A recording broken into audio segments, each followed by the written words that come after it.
nos agents des forces de l'ordre comprennent que leur responsabilité pénale individuelle est engagée dans les actes qu'ils posent. Et ces morts que nous avons enregistrés ne resteront pas impunis.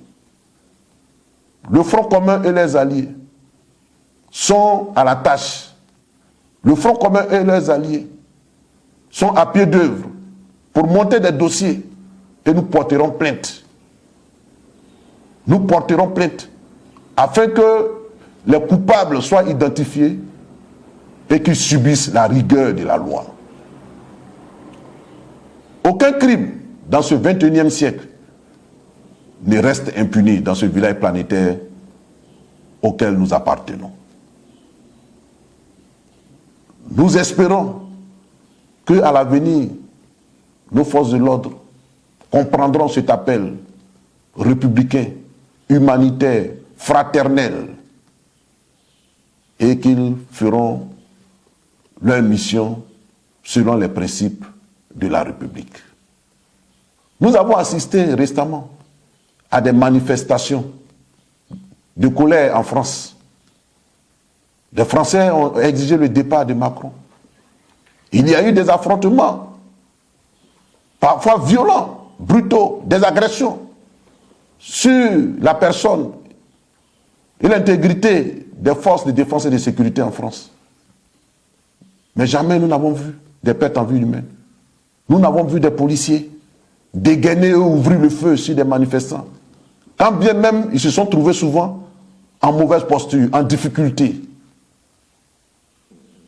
Pourquoi?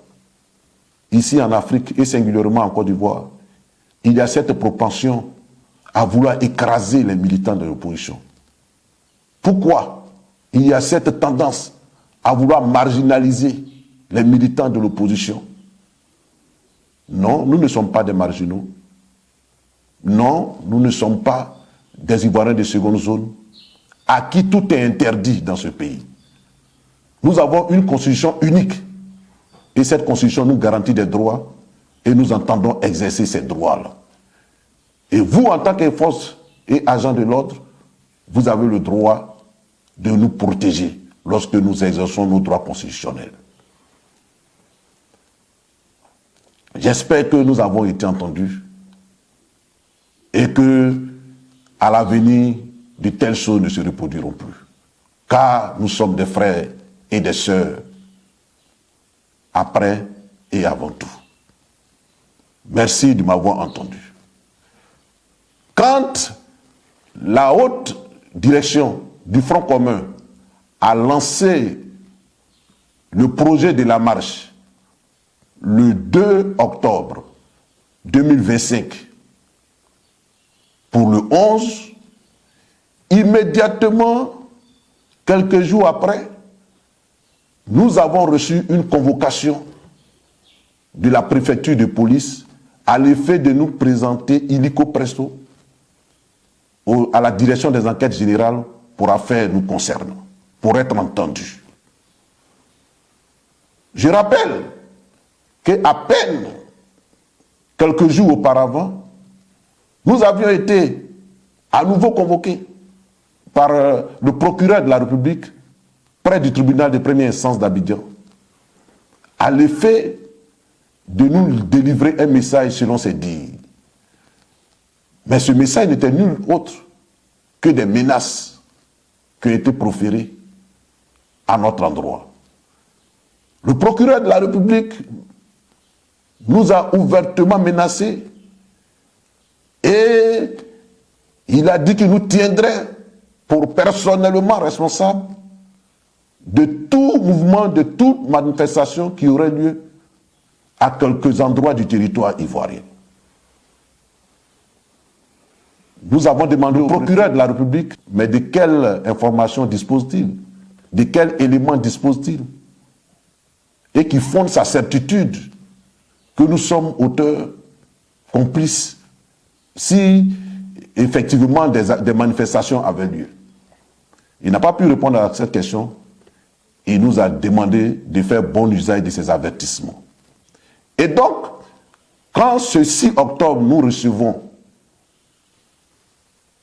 quelques jours seulement après ces menaces, Quand nous recevons une convocation de la préfecture de police, nous imaginons et nous savons ce que cela veut dire.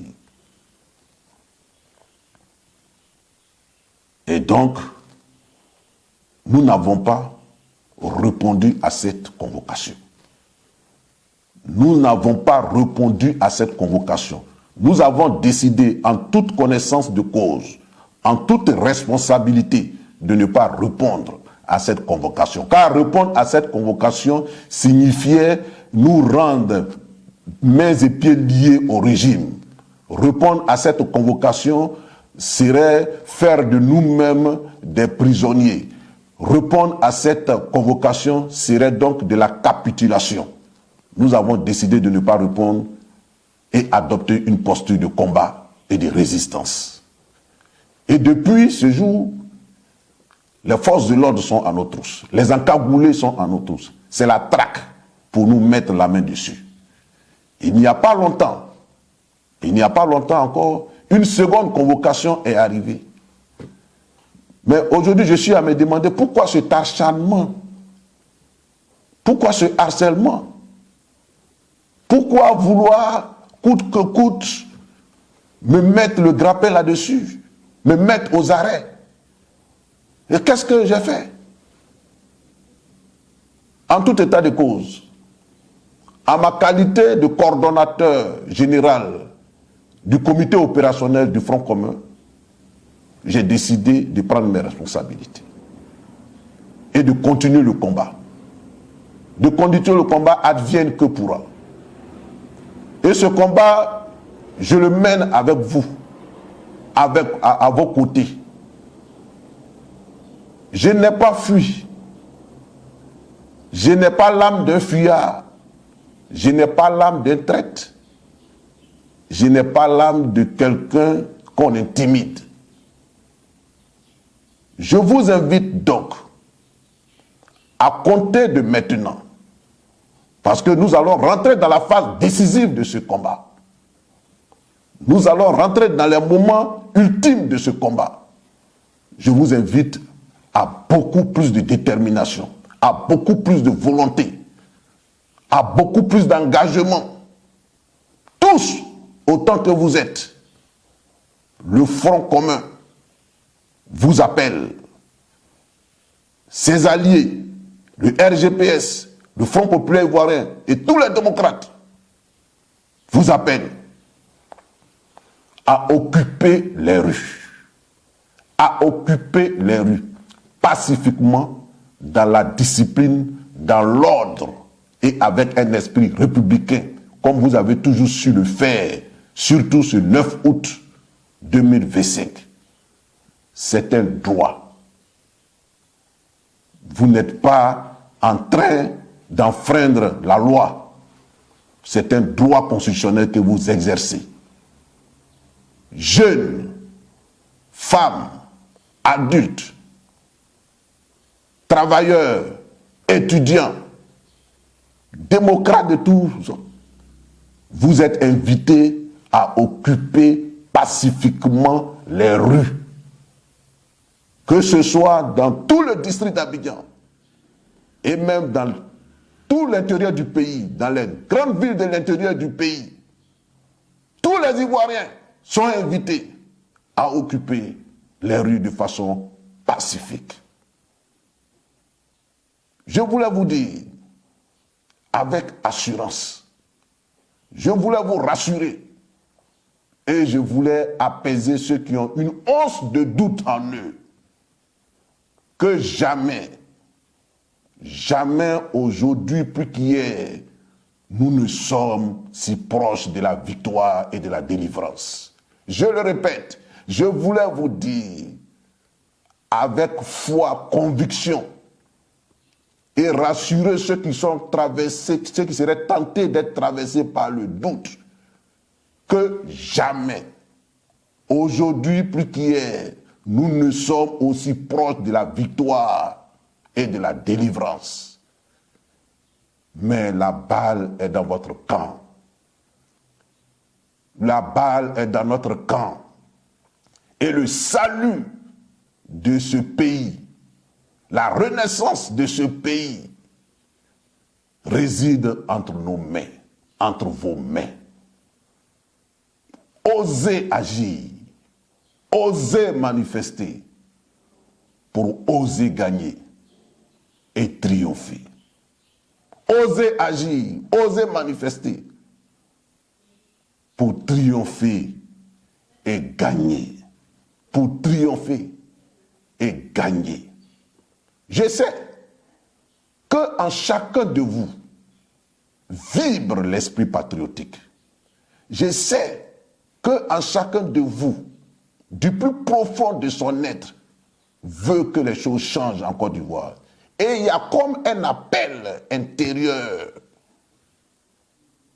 Un appel intérieur qui ne cesse de vous importuner, qui vous demande de faire quelque chose pour votre pays, de faire quelque chose pour votre nation. Écoutez cette voix silencieuse. Écoutez cette vibration qui secoue votre âme. C'est l'appel de la nation. C'est l'appel de la Côte d'Ivoire pour qu'elle retrouve son équilibre, pour qu'elle retrouve sa légitimité, sa légalité, pour qu'elle retrouve son âme, pour qu'elle retrouve sa joie de vivre ensemble, pour qu'elle retrouve l'état des droits qui fait que chaque citoyen, quelle que soit sa position dans le pays, respecte la loi et est soumis à la loi. Le président Laurent Gbagbo, président du PPAC, notre leader charismatique, le ministre Tidiam Thiam, président du PDCI RDA, le premier ministre Pascal Affi-N'Guessan, le premier ministre Soro Kibafori Diom et tous les leaders sont avec vous, sont avec nous dans ce combat.